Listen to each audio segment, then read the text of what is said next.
नहीं हुआ, पितृलोक मिला उनको। जरूरी नहीं कि भगवान के पिता बने तो मुक्त हो गए। वसुदेव जी यहाँ कहते हैं, नारद जी मुझे मुक्ति का उपदेश कीजिए।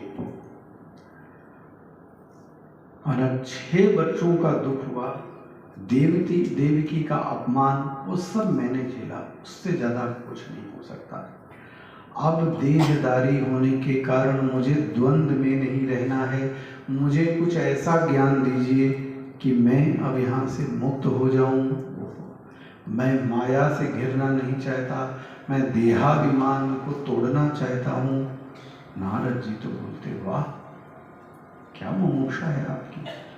नारद जी कहते, देखो सबको ज्ञान नारद जी ने दिया है, भगवान कृष्ण के पिता को भी ज्ञान कौन देता है? नारद जी।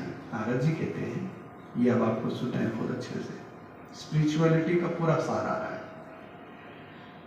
हे वसुदेवी, विदेह राज के साथ 9 योगीश्वरों का संवाद हुआ। अगर आप वो 9 योगीश्वरों का संवाद सुन लेंगे, थोड़ा सा 9 योगीश्वरों का संवाद आप सुन लेंगे तो आपकी मुक्ति हो जाएगी। 9 प्रश्न है अध्यात्म के, रखता हूं आपके सामने। इसी बीच जब तक ये बात हो रही थी, देवकी माता रोते रोते आ गई। ये प्रसंग जब मैंने पढ़ा, मतलब नोट किया मैंने इसलिए। उन्होंने कृष्ण से कहा, कृष्ण तुमको याद है कि तुम्हारे होने के पहले 7 भाइयों को कंस ने मारा था? बोले हाँ मां, 7 को। बोले मुझे वो पुत्र चाहिए। आहा, कौन से जो मारे थे कंस ने? याद आ रहा है कि वो पटक पटक के? बोले वो जिस भी लोक में हो, मुझे वो पुत्र लाके दो। तो महाराज यहाँ उन मरे हुए पुत्रों को लाए हैं कृष्ण भगवान। क्या नाम देते? स्मरः, उद्गीतः, परिष्वंगः, पतंगः, शूणभद्रः, ये 6 भाई आए। 7वें बलराम जी थे और 8वें कृष्ण। 6 भाइयों के नाम भगवान ने गिनाए जो उस समय मर गए थे, कंस ने मारे थे। 6 लाख के दिए महाराज। यहाँ पर नारद जी महाराज कहते हैं, तथा में कुरुतम कामम युवाम योगीश्वरो। मैं आपको 9 योगीश्वरों का क्या सुनाता हूँ? संवाद। और यहाँ पर जाकर ये 10वां स्कंद पूरा होता है और 11वां स्कंद अब प्रारंभ होता है और ये ज्ञान का कांड है महाराज। और मैं ये चाहूंगा, यही मुझे आपको पढ़ाना था। जितने प्रश्न आपके मन में चलते हैं, वो 9 प्रश्नों के रूप में 9 योगीश्वर संवाद, एक लाइन में मैं आपको उत्तर देने का प्रयास करता हूँ। तुम्हारा 11वां प्रारंभ होता है, बड़ा गंभीर अध्याय है, हमें तो ये ज्ञान कांड का लगता है। आइए, 11वां स्कंद शुरू होता है और उसके पहले 1 मिनट भगवान का नाम ले लें, फिर 11वां स्कंद चालू करें।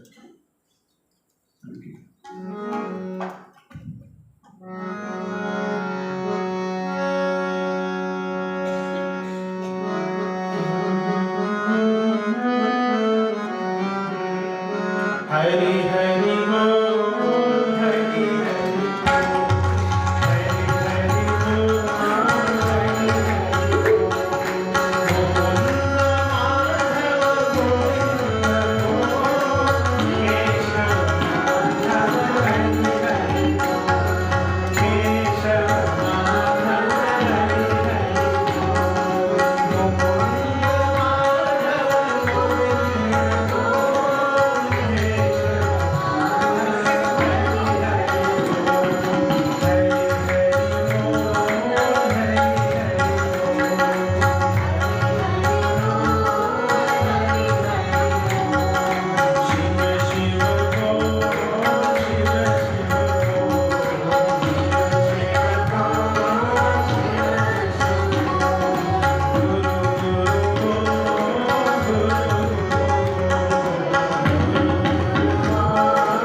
एकादश स्कंद प्रारंभ होता है महाराज।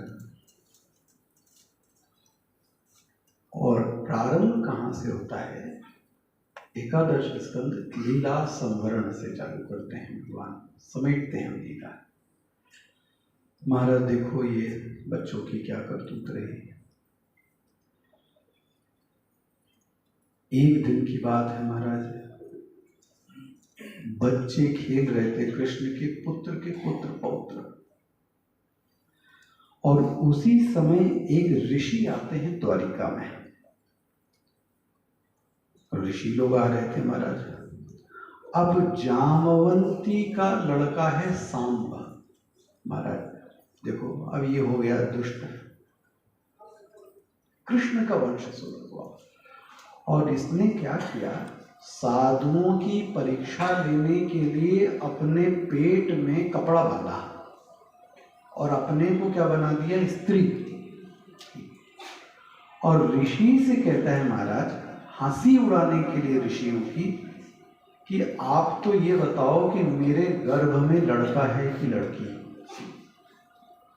ऐसा मजाक उड़ाया।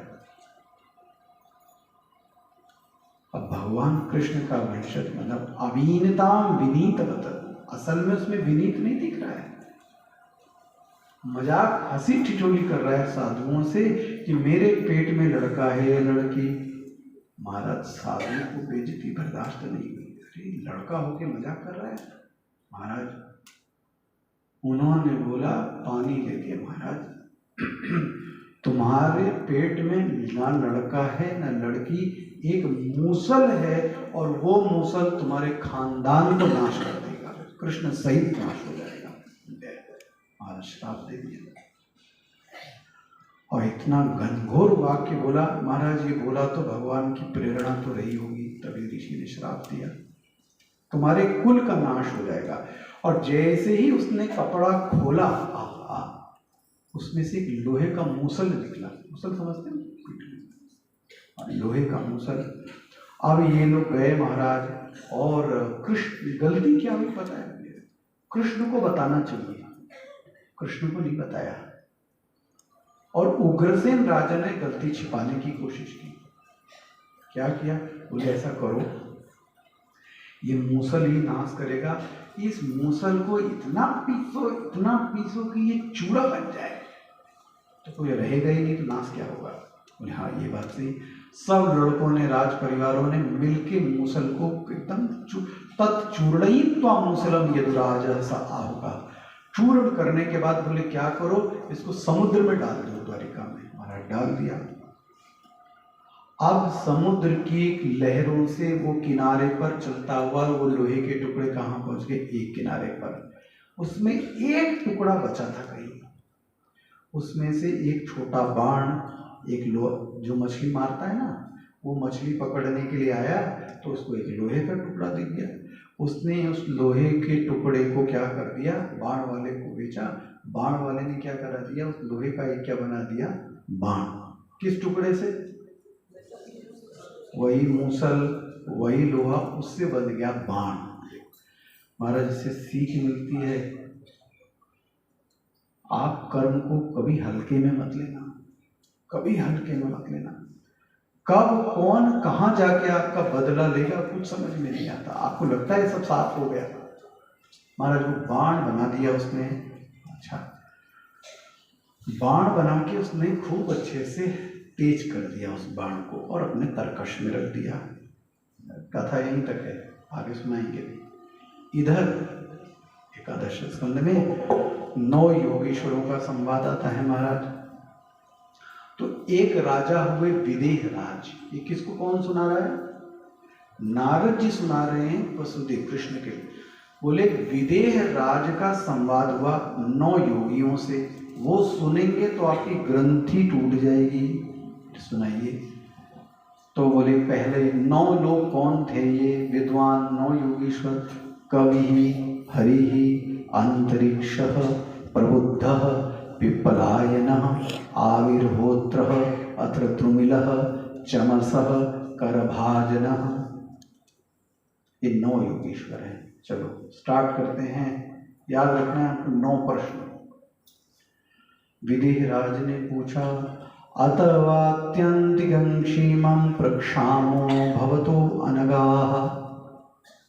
पहला प्रश्न, हे भगवान, मनुष्य का आत्यंतिक क्षेम किसमें है, मनुष्य का कल्याण किसमें होता है, वो बताइए। कितना सुंदर प्रश्न है। मनुष्य का कल्याण किसमें होता है ये बताइए। तो 9 योगीश्वर में पहले कौन हुए, बोले उनका नाम है कवि। कवि, तो कवि नाम के योगीश्वर ने उसका उत्तर दिया, महाराज देखो क्या बोलते हैं, बड़ा हितकारी उत्तर है। बोले जो व्यक्ति भागवत धर्म का पालन करता है उसका कल्याण होता है, भक्ति करता है उसका कल्याण होता है। बोले भागवत धर्म क्या है, मेरे ख्याल से सबको ये श्लोक आता होगा। जब हम लोग पूजा करते हैं तो उसके बाद ये बोलते हैं, ये भागवत का श्लोक है, जरा बोलिए साथ में, कायेन वाचा मनसेन्द्रियैर्वा बुद्ध्यात्मना वा प्रगते।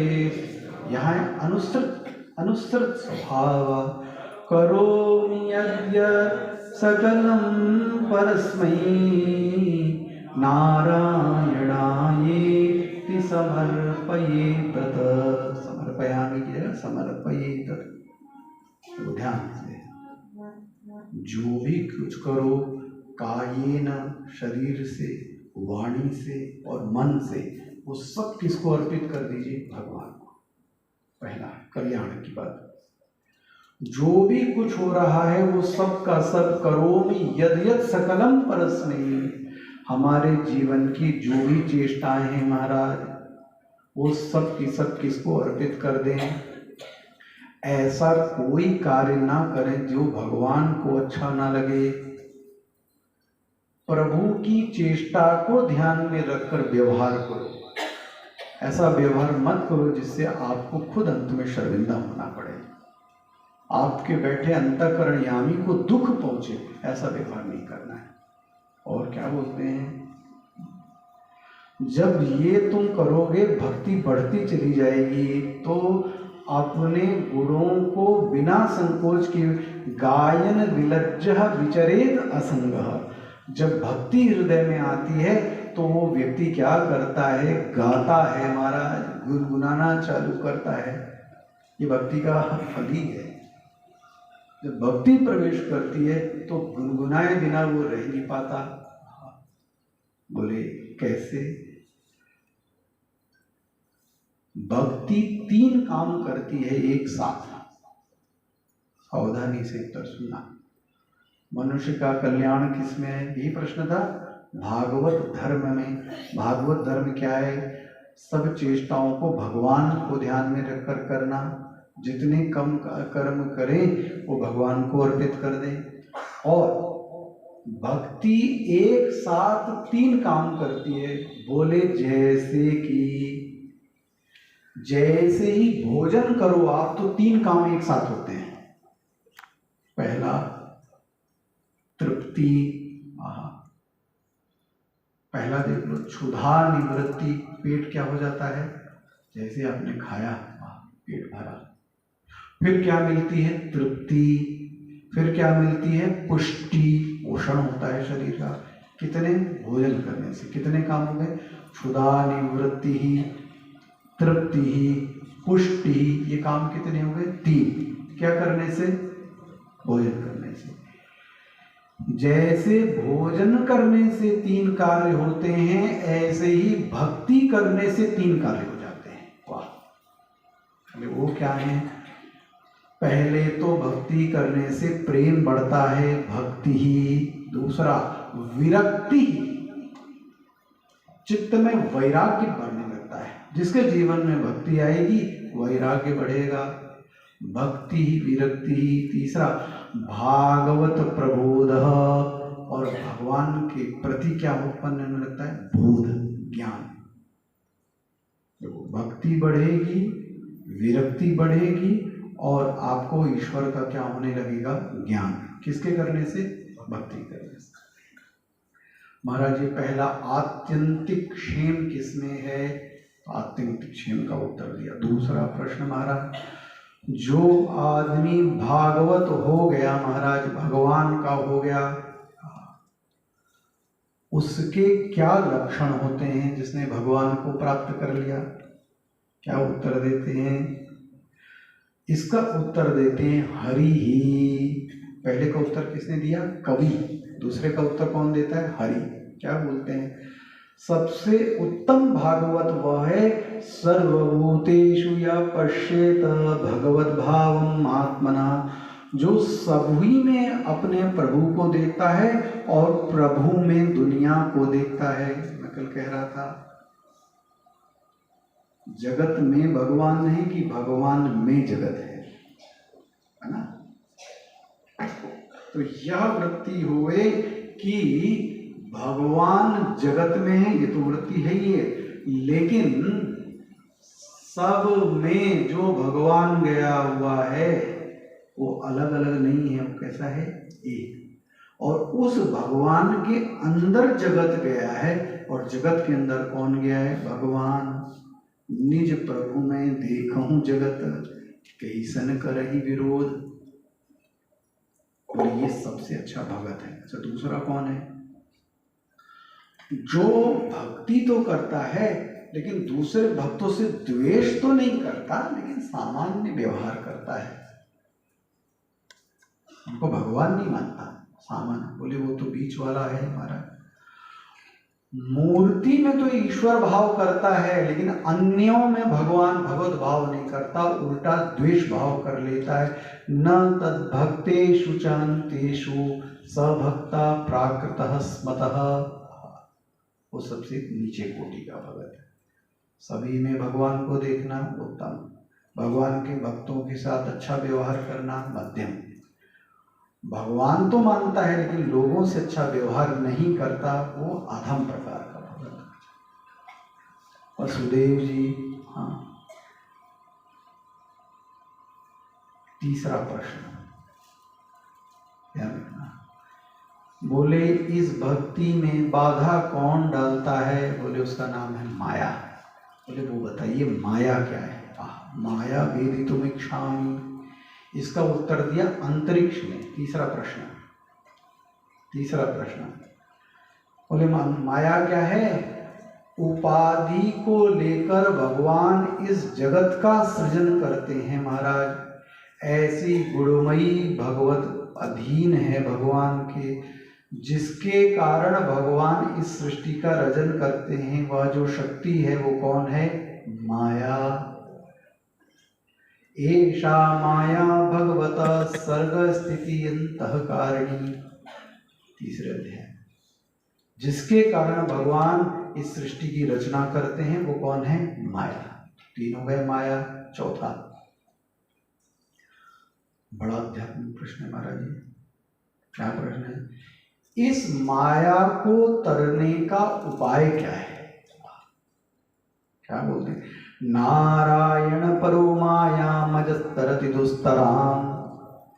इस दुनिया में जिसने नारायण को पकड़ लिया वो माया को भी क्रॉस कर जाएगा। अगर आप सेक्रेटरी को पकड़ोगे तो बॉस को नहीं पकड़ पाओगे, और बॉस को पकड़ोगे तो सेक्रेटरी अपने आप क्या होगी? पकड़ में आ गई। भगवान की माया को पकड़ने चलोगे, माया उलझा देगी। तो माया को क्रॉस करने का उपाय क्या? आपका ध्यान किस पे होना चाहिए? भगवान पर। ये गीता में भी ये आया है। कौन पार कर जाता है? माया में ताम तरंति ते। वो लोग माया को पार कर जाते। कौन? मामेव ये प्रपद्यन्ते। जो मेरी शरणागति आते हैं वो माया को क्रॉस। जो माया के पास गए वो तो फंस गए। तो कितने प्रश्न हो गए? चार गिना सकते हैं। पहला, कल्याण किस में है? पहला। दूसरा,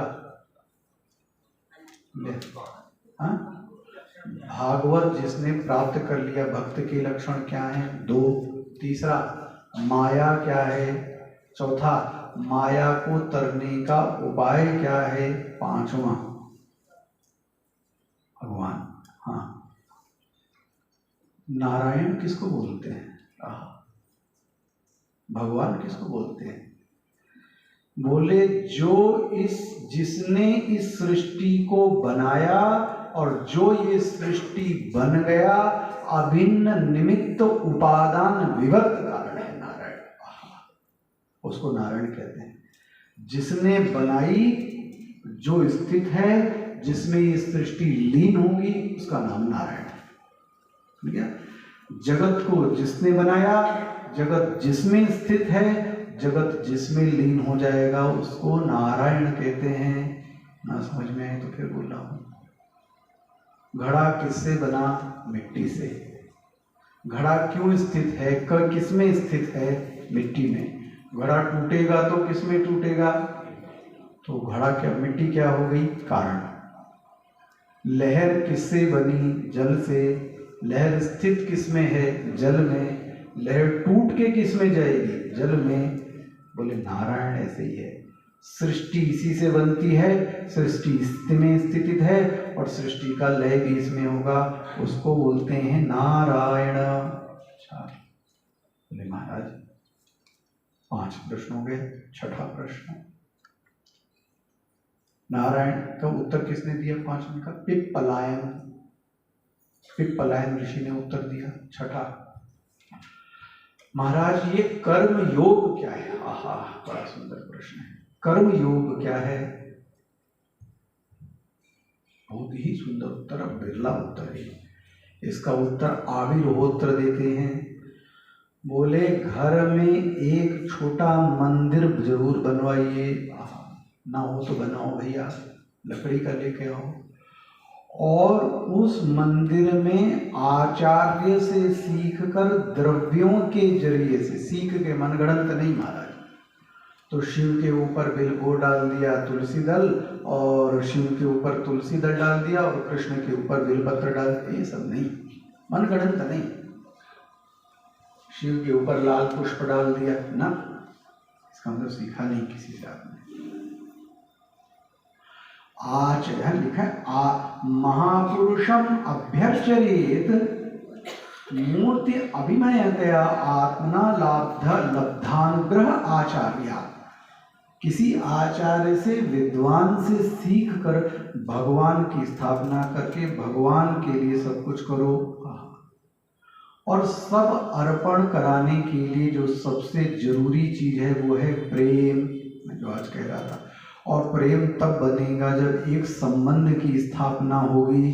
तो भगवान से एक संबंध बनाओ, पहला पूजा करो, अर्पण करना सीखो, प्रेम करना सीखो, और भगवान से संबंध बनाओ। इसका नाम क्या है? कर्मयोग।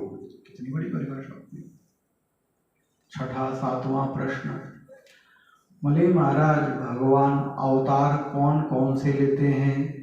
ध्रुविल जी ने इसका उत्तर दिया। बोले 23 अवतार भागवत में आए, वो आपको सुना चुका मैं, 23 अवतार। 8वां प्रश्न, जो लोग नारायण विमुख है महाराज, कोई साधना नहीं करते, एक दिन महाराज उनकी मृत्यु होएगी। जो कुछ भी साधना नहीं करते उनकी क्या गति होएगी? महाराज यहाँ वर्णन किया है, पढ़ना अपने आप। चमत्स ऋषि ने इसका उत्तर दिया। बोले बहुत ही, क्या बोले, दर्दनाक गतियां होने वाली हैं। उनको ऐसा नरक दिया जाएगा, तेल की कड़ाही में लोहे की कील पर नग्न करके, बड़े बड़े इनके दुष्कर्म में इनको फल मिलेगा महाराज। अब बोलते हैं 9वां प्रश्न, आखिरी, भगवान का रंग क्या है? इसका उत्तर देते करभाजन ऋषि। सतयुग में भगवान का रंग श्वेत है, सतयुग में भगवान का रंग सफेद है। त्रेता में भगवान का रंग रक्त है, रक्त मतलब लाल। द्वापर में भगवान का रंग श्याम है, और कलयुग में भगवान का रंग कृष्ण है। श्यामला में अंतर है ना, सांवला, भगवान कृष्ण का रंग कैसा है? सांवला। और कलयुग में जो होगा वो कैसा होगा? भगवान का रंग कृष्ण, काला रंग होगा। महाराज कृष्ण रंग, काला रंग तो तमोगुण का प्रतीक है। इस तरह महाराज 9 योगीश्वरों का संवाद आपको सुनाया। सबसे पहला प्रधान कल्याण किसमें है, मार्ग पे पहुंचने वाला क्या है, माया क्या है, माया को पार करने का उपाय क्या है, नारायण कौन है, कर्मयोग क्या है, अवतार क्या है, और गतियों के बारे में महाराज वसुदेव जी को ये ज्ञान हुआ और उनकी मुक्ति हो गई। सोचो इतने प्रश्नों के उत्तर सुनने से, वो उत्तर सब कहाँ चले गए, उनके अंदर। उधर महाराज हम आपको बाण तक छोड़ के आए थे, अब देखो यहाँ आगे क्या हुआ।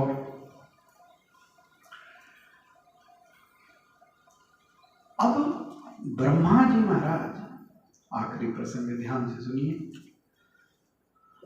ब्रह्मा जी लोग भगवान से बोलने लगे, भगवान बहुत दिन हो गए हैं, बीत गए दिन भजन बिना है, समय नहीं है। आपको गए हुए पृथ्वी पे कितने दिन हो गए महाराज, अब आइए, अपने लोक आइए, पृथ्वी से ऊपर आइए। महाराज खाली है पड़ा है लोक, आपके बिना आनंद नहीं आ रहा है, आपकी स्मृति आती है। 120 वर्ष हो गए आपको गए हुए अभी तक।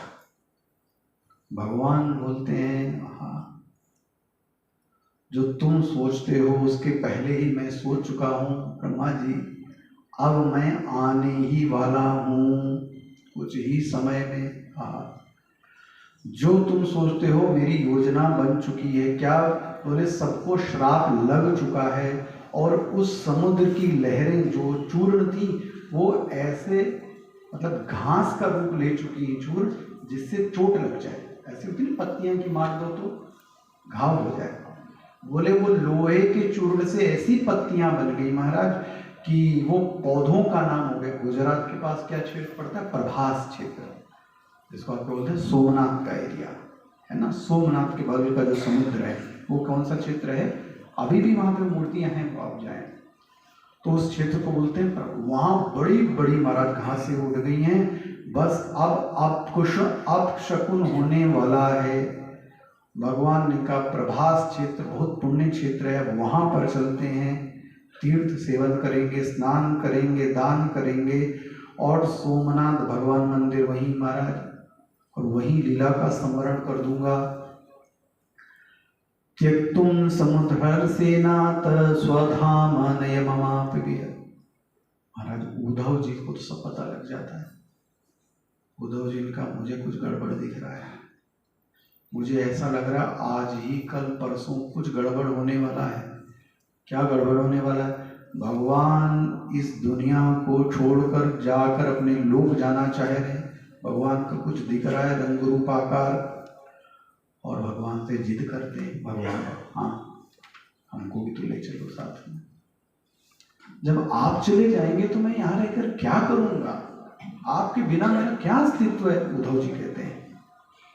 भगवान बोले उद्धव तुम एकदम सही कह रहे हो, मैं इस दुनिया को डुबोने जा रहा हूं। आज से 7वें दिन समुद्र बढ़ेगा और पूरी द्वारिका उसमें डूब जाएगी। थोड़े दिनों की बात है, मैं इस धरती को डुबोकर यहां से जा रहा हूं। लेकिन दूसरी बात, तुम कहीं नहीं जाओगे। ले प्रभु मैंने क्या अपराध किया, एकांतिनम प्रियम भृत्य उद्भवम समभाषत। बोले मैं तो आपका अकेले का नौकर हूं, भृत्य हूं, किंकर हूं महाराज, आप मुझे क्यों यहाँ छोड़कर जाना चाहते हो। उद्धव बोले, भगवान बोले ना उद्धव तुमको यहीं रहना पड़ेगा। और देखो क्या बोलते हैं, यह जो विश्व है ये विश्व तुम सावरे सलोने होकर केशव की जगह